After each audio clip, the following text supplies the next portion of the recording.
All right, kids, I've said it before, but if I wanted to make it in conservative media, it would be easy for someone who's already a leftist, progressive black man such as myself, who has said Black Lives Matter a time or three in his life. I would just wait for the next officer-involved shooting of an unarmed black person, turn on this camera, say into the microphone, regardless of details, "He shouldn't have resisted." Maybe have a "don't tread on me" Gadsden flag in the back, pretend like cops aren't the ones trampling on our civil rights or freedoms. And then I would say something about titties. Apparently, that's a new... They actually like boobs being out? Title that episode, Why I Left the Left, and I would be invited on all right-wing media. I would be hosting an easily debunkable PragerU video. I'd be in my Xavier DeRusso era. We've seen it play out this way so many times before. The road was paved by Dr. Thomas Sowell, who was once, as he says, a former Marxist. Although I just realized that there's another way, the likes of which I've never seen, and I won't be able to achieve. Roland Fryer's life, you wouldn't believe it because it sounds like a movie script, right? He's this guy who's born into poverty in a poor section of Florida. He's instantly abandoned by his mother. His dad goes to jail for a series of crimes when Roland's in high school. And somehow Roland Fryer is able to pull himself from there to become the youngest professor to ever secure tenure at Harvard University. Ta-tas, no. Ta-da. Why would I? Roland G. Fryer Jr., who we're going to talk about today. Not only is he a professor of economics at Harvard University, but he was awarded a MacArthur Genius Fellowship and the John Bates Clark Medal, given by the American Economic Association to the best American economists under the age of 40. His current research focuses on education reform, social interactions, and police use of force, which we'll get into. And before going to Harvard, Fryer worked at McDonald's. Drive-through, not corporate. Now, in 2016, Fryer authored a study entitled An Empirical Analysis of Racial Differences in Police Use of Force, which was and is highly controversial. Weird coming from him. Kind of a non-controversial guy. I'm not proud of it, but I don't really like the police that much, right? Like if I'm going to the airport after this, if they pull me over, I'm gonna be nervous, man. Like I think a lot of us would be. So I figured this was gonna be the easiest thing in the world, right? People were out protesting and stuff like that after Michael Brown. But, flying to St. Louis and locking arms was just not my thing. I'm not saying it shouldn't be done, it's just not my thing. Seems reasonable. Roland Fryer comes off as a leftist when in reality he could be a moderate centrist, and we all know that's an ideological beard for being on the right. He used to get edge-ups when his hair was shorter, his wife is white. Who knows where he lands on the political spectrum? If you're wondering why I'm bringing up a study from 8 years ago, it's because when people present evidence that crime is actually on the decline and decreasing this year, returning back to pre-pandemic levels, we're met with no. It's not. Can't trust FBI data. They also magically stopped reporting crime after Biden took office. Every data point you put out is bogus info. When you stop reporting crime to the feds, you get warped stats. Crime is not down. Crime reporting is. And I'm not going to dwell on this too long, but no, none of that is true. At least it isn't anymore. While data from only 65% of the population was covered in the FBI's annual report in 2021, due to the Bureau switching to a new system, that number is now around 95% again. Plus, the FBI data's trend lines have generally tracked the patterns in data gathered by other groups that were not affected by the FBI switch. The FBI's crime data for 2022, 2023, and projections for 2024 are both real and flawed. But conservatives are putting what happened in 2021 over what we really want to see. Tweets like these are pasties. Whatever. As you're about to see, those same people don't keep that same energy with Fryer or his works. And while we'll focus on that, we'll also cover how this black man came to be accepted by conservatives. So, this study, published by the National Bureau of Economic Research, found that Houston officers were 23.8% less likely to shoot at black people and 8.5% less likely to shoot at Hispanics than they were to shoot at white people. There's no racial differences in officer-involved shootings, according to the data, says Roland Fryer. For his study, Fryer collected data about police-involved shootings from 10 law enforcement agencies. 10. Houston, Dallas, Austin, Los Angeles County, and 6 cities or counties in Florida. And although he got a little bit from all 10 cities, Fryer relied mainly on Houston's because it was the most complete.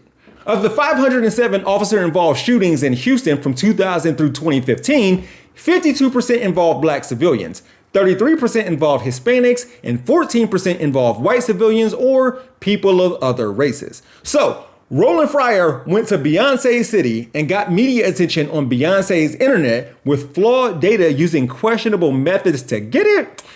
Yeah. In this moment in 2016 that I realized people lose their minds when they don't like the result.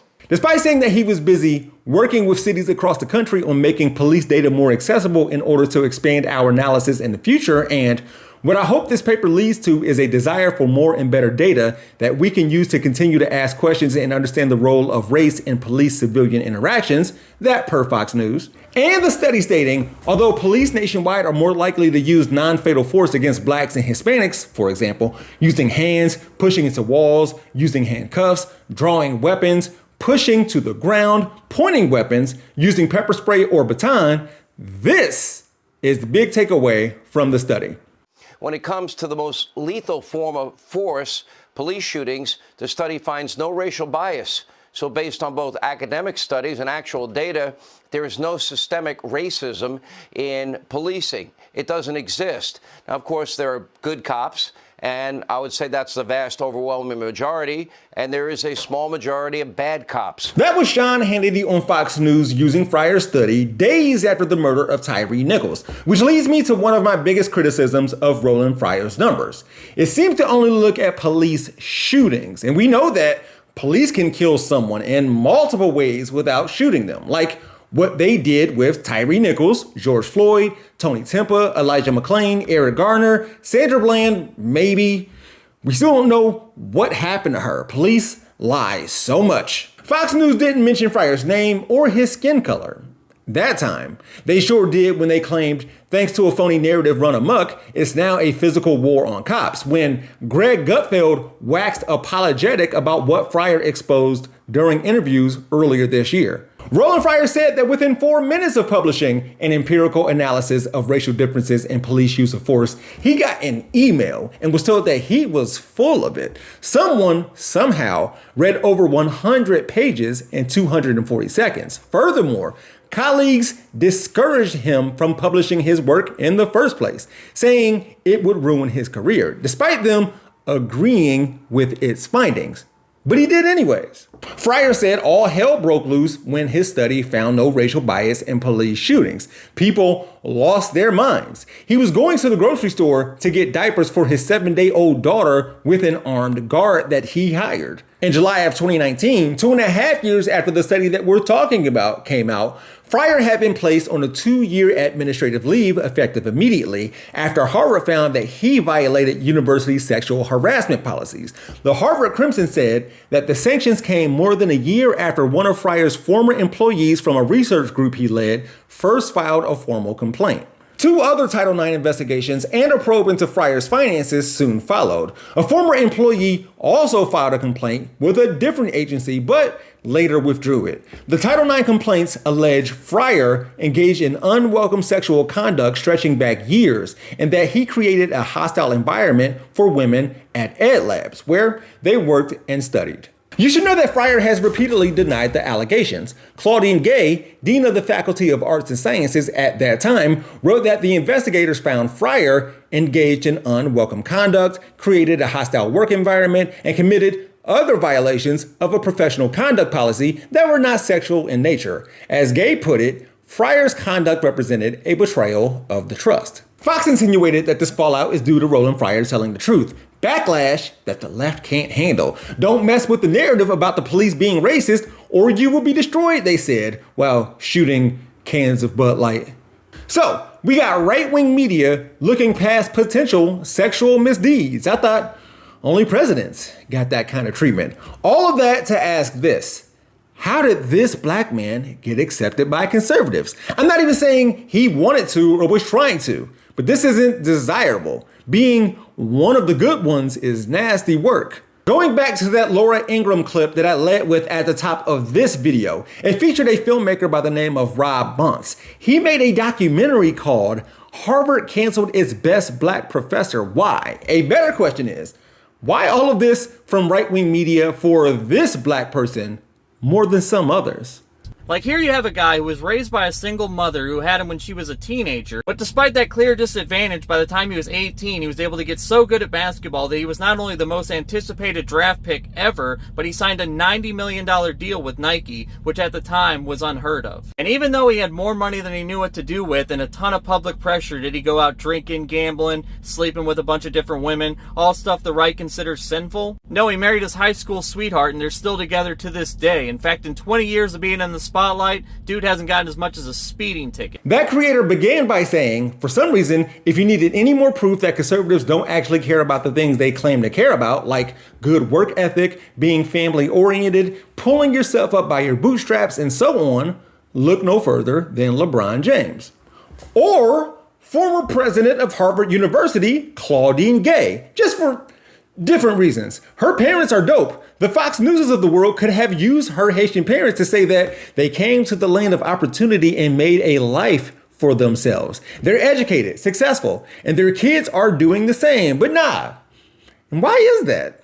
Clearly, the fact that she was forced to resign due to refusing to denounce anti-Semitism and having plagiarism issues aren't the reason. Then why is it? Not enough side boob during her interviews? Not that they would want to see hers, but when asked about her being dismissed/fired, Fryer said, karma is a mother effer, by the way. Why would conservative media cape for Roland Fryer and not LeBron James or Claudine Gay? Why does conservative media accept some hardworking, law-abiding, God-fearing black folk and not others? And I'm sure liberal media has its problems with this too. It's not as simple as agenda and messaging and narrative, is it?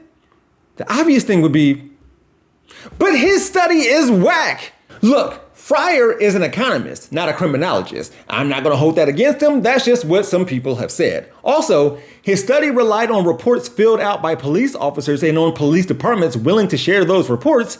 As More Perfect Union and The Hill Rising's Jessica Burbank points out in a video she made about this topic, there are flaws in the design of Fryer's study. Self-reporting bias is a thing. So is John Henry effects. Look it up. People behave different when they know they're being watched. Because, again, the police lie all the time, which is what happened with the murder of Tyree Nichols. Which reminds me to remind you, Fryer only looked at police shootings. Give law enforcement officers some credit. They will kill in so many different ways. And I can't stress this enough. They were willing to hand over data, which was limited to begin with. Here's all this paperwork proving that I'm racist. Harvard black man, get out of here. Community activists called out the study for not including input from them, Houston residents, about their interactions with police and for relying only on police reports.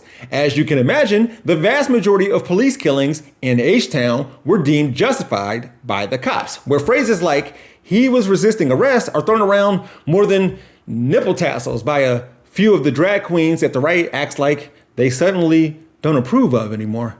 And this shouldn't need to be said, but Fryer being subject to danger and threats is nonsense. He focused on a fictitious population of people, those who were shot by police and those who were arrested. Arrest data in Houston where lethal force might have been justified, such as, according to the police, encounters with suspects the police subsequently charged with serious offenses like attempting to murder an officer. In a blog post challenging Fryer's study, Justin Feldman pointed out that there is never going to be the perfect study because there is no objective evidence of what happens during each encounter.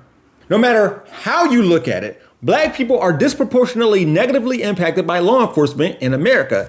Non-lethal police brutality, hopefully Fryer has made this evident. And then there's not attacking when killed and not killed by rifle or shotgun. It's usually at about this time, though, where conservatives say, well, all of this is because of so many police interactions, as in, wouldn't be killed by the cops if you didn't commit so much violent crime. And what? I've only violent crimed 2 people today, so chill. Also, it's not like police are killing 1,300 plus people a year directly after a civilian kills another civilian. Policing is largely reactionary. We know this. According to a report from Mapping Police Violence, most killings began with police responding to suspected non-violent offenses or cases where no crime was reported. 109 people were killed after police stopped them for a traffic violation. Get real. If I'm allowed to use limited data, Fryer can, from 2015, violent crime levels in the city did not appear to make it any more or less likely for police to kill people. Besides, if black people would be killed by police less if we commit less violent crime, and white people are killed by police more than black people despite committing less violent crime, how does that work? Population is a factor, along with proportion, and the potential to pose a threat to cops more than others.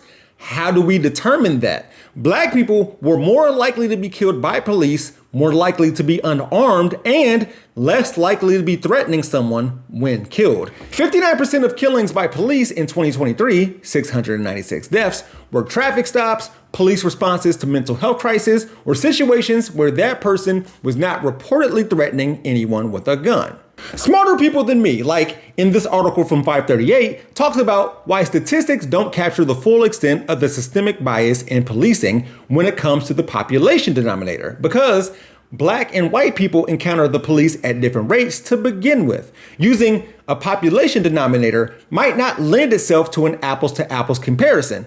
Being more likely to encounter police means that you're more likely to encounter police force too.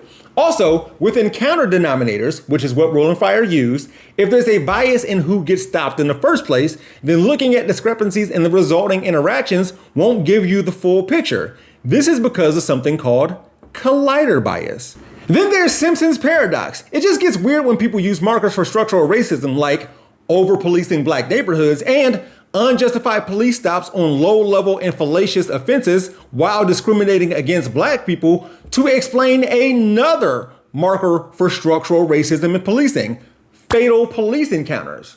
I mean, even I would like to see what Fryer's data would suggest if those same Houston people were pulled over or stopped by police in black communities instead of predominantly white neighborhoods. I was a journalism and communication major, man. Don't hold that against me. Just know that all police interactions aren't created equal. Having an encounter with a cop doesn't mean a crime was committed. Meanwhile, during New York's stop and frisk policy, something Fryer took into account, white people stopped by police, for example, were more likely to be carrying a weapon than black and Hispanic people who were stopped. Actually, white drivers stopped by the police were more likely to have contraband than black and Hispanic drivers nationally. Over time, black people were still far more likely to be stopped, frisked, and searched by law enforcement for weapons and contraband in spite of evidence. There are studies, other than his, which state that policing isn't inherently racist or particularly biased, and what have you. Fox highlights those too, regardless of the author's race, gender, religion, and so on. But there are more studies which say that the police are racist, or something like that. There are many peer reviews of Fryer's work. Oh, and he provided an update to the study we've been talking about in 2019. And I can keep naming successful black people that conservatives shun. The 2024 Olympics in Paris are coming. Let's see if right-wing media will embrace the likes of Sha'Carri Richardson and Simone Biles. And it seems like left-wing media didn't and hasn't invited Roland Fryer on their programs as often, and that's dumb. With that said, in order to be balanced, please let me know in the comments if there's a former black conservative who went left and is featured on liberal media. Perhaps I'm missing somebody. I mean, I'm struggling to make inroads on bread and cornbread media myself. Perhaps I should show more cleave. We're gonna be all right. I know loads of my peers who are working, I'm not going to name them, who are working in this market in the UK. And I watch them daily telling lies. I read their columns, and social media has changed everything. You can get 500,000 followers by being extremely right wing. I'm not extremely right wing. In fact, I'm not right wing at all. And I've got about, I don't know, 20, 30,000 Twitter followers, you know, which is nothing, really. If I decided tomorrow to be very right-wing, I've often thought of doing it as a piece of television, actually. I'd have 500,000 viewers, 500,000 followers. That's why they do it. You go extreme to get the audience, and then when you've got the audience, you can walk into a news organization and get a column, or you can get... And so, you know, it is corruption. It is corruption. And there are people... Was it always like that, like this? No, it wasn't.